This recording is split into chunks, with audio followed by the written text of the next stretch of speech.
Assalamualaikum and good day, ladies and gentlemen.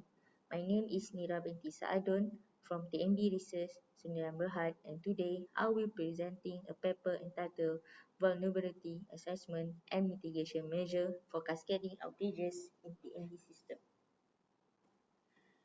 The presentation outline are as follows.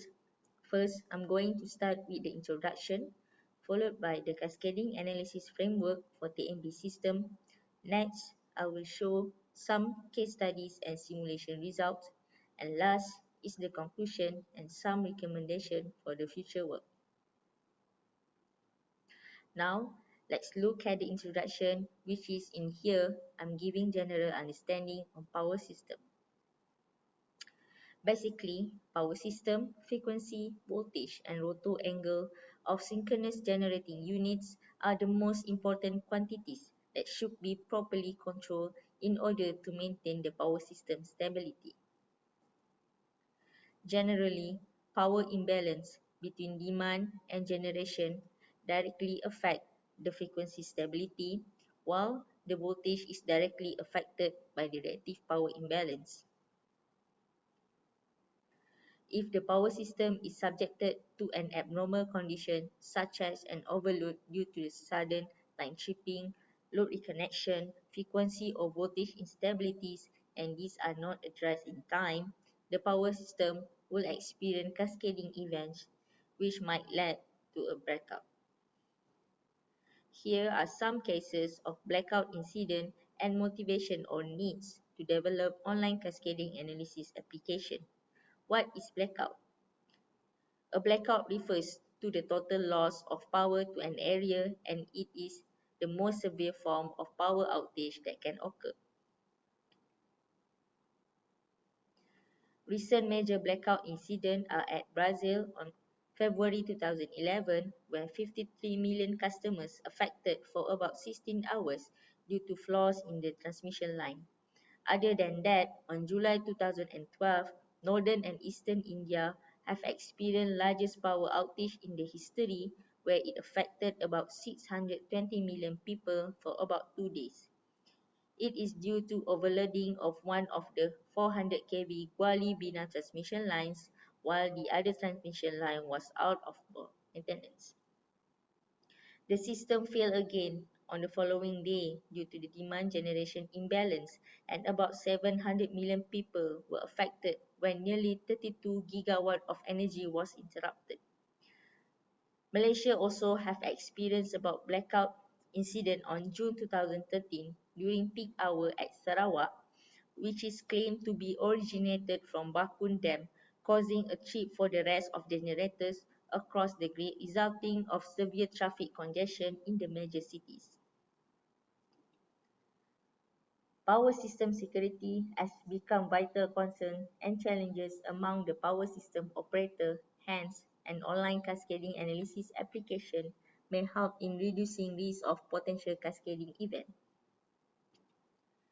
The developed cascading analysis application incorporates with a nonlinear power system model that uses the Ford-Newton method to solve nonlinear power flow equation, and it is incorporated with optimal remedial control action as well. How does the cascading outage has been simulated? Cascading outage was simulated by performing consecutive AC contingency analysis, while the initiating events, or known as IE for cascading analysis, were the N-K contingency list. Now, I will explain on the cascading analysis framework for TNB system. For general understanding, the cascading outage is considered bounded when the cascading event reaches a new steady state and stops when all elements are within the predefined threshold and no further successive tripping of element will occur. The cascading event developing from initiating event and stop when one of the following criteria is met. Voltage magnitude is above voltage tripping threshold, current flow are below thermal tripping threshold, generation loss exceed generation loss threshold, load loss exceed load loss threshold, any islanding occurs, or stability violation is identified.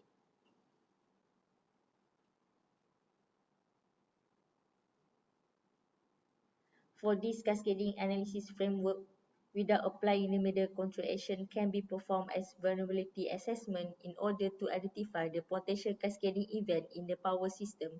It helps to indicate how much generation loss and load loss in the system when such cascading event has occurred.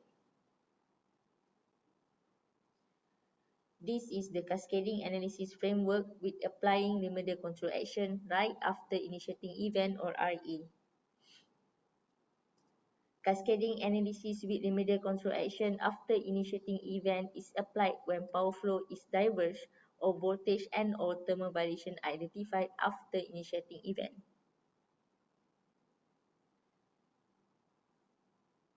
The advantages of this framework are this will help to eliminate violation, thus mitigate or solve the cascading event at earlier stage, and give potential in reducing the tier of cascading event. Second, this framework helps the power system to become more stable under potential cascading event. Next, this is the slide is showing the cascading analysis framework for TNB system with applying remedial control action at end of cascading tier. Cascading analysis with remedial control action at end of cascading tier is applied when power flow is diverged at the last tier of cascading event.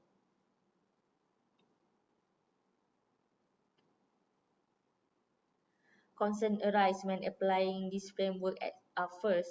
The remedial control action applied at the last tier is basically the collective control action recommended at every cascading tier. Since the cascading event creates different system state at each tier, hence the quantum for such set of control action might be incorrect. Secondly, when the power system is under severe cascading events such as huge generation or load loss, applying remedial control action at the last tier may reach the power system where it's still creating potential of frequency or voltage instability and system collapse. Now, I would like to share some case studies and simulation results based on developed this cascading analysis application. The cascading analysis application has been tested using snapshot from TNB network on 19 February 2020 at 10:15 a.m. There are about 41 potential cascading events out of 1,877 N-1 contingency. The analysis has been carried out with and without optimal mitigation measures or OPM. Some of these potential cascading events have stopped due to stability violation, disconnected buses, generation loss, load loss, cascading, or the reason it may due to the action from optimal mitigation measure where they are able to solve the violation. As shown in the figure, there are four more severe cascading events have sorted at the earlier rank, and these four events are due to instability violation. The sorting of most severe cascading event is based on higher performance index indication. As shown in the figure, the pink bar shows that all 41 potential cascading events out of 1,877 N-1 contingency are solved with OPM. Optimal mitigation measure or OPM usually involve generation scaling, load scaling, and branch trip. From here, it shows that performance index is reduced with OPM. Here are some simulation results related to critical cascading due to the stability violation. Cascading scenario description without OPM for bus B at transformer name XGT1 are as follows. Cascading initiating event is tripping of transformer 500-275 kV named as XGT1 at bus B. After this event, violation that occur is stability violation at bus A. As shown in this figure, bus A voltage is unstable after cascading event occurred. This event have caused number of cascading tier is 2. Number of trip equipment at tier 1 and 2 500 to 75 kV transformer named as XDT1 and XDT2 at bus B, and number of trip equipment at tier 2 are 11, which are 8 transmission lines and 3 500 to 75 kV transformers.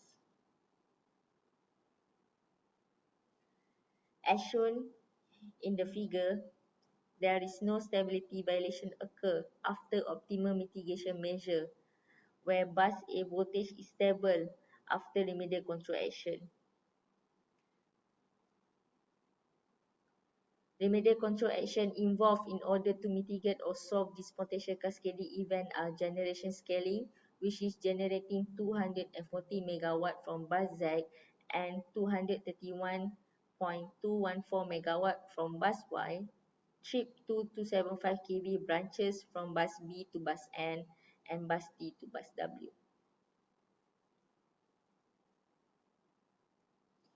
Here is the simulation result for critical cascading due to loss of generation. Cascading scenario description without OPM for 500 kV line from bus Z to bus A are as follows. Cascading initiating event is tripping of 500 kV line from bus Z to bus A as shown in the figure. After this event, cascading is occurred where there are another tripping occurred at 3 transmission line and 2 transformer. This condition has generation loss and under frequency condition. As shown in the figure, system frequency is dropped due to there is no remedial control action is applied to solve this event.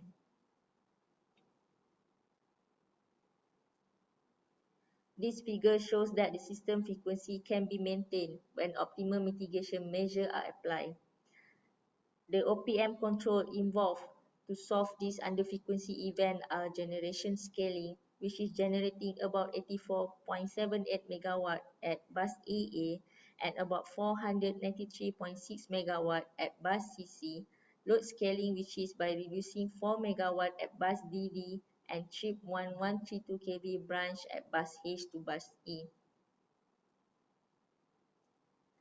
Lastly, for conclusion, this cascading analysis framework consists of screening of N-K initiating events, identifying the critical contingencies, and providing optimal remedial control action in order to alleviate thermal, voltage, and stability violation.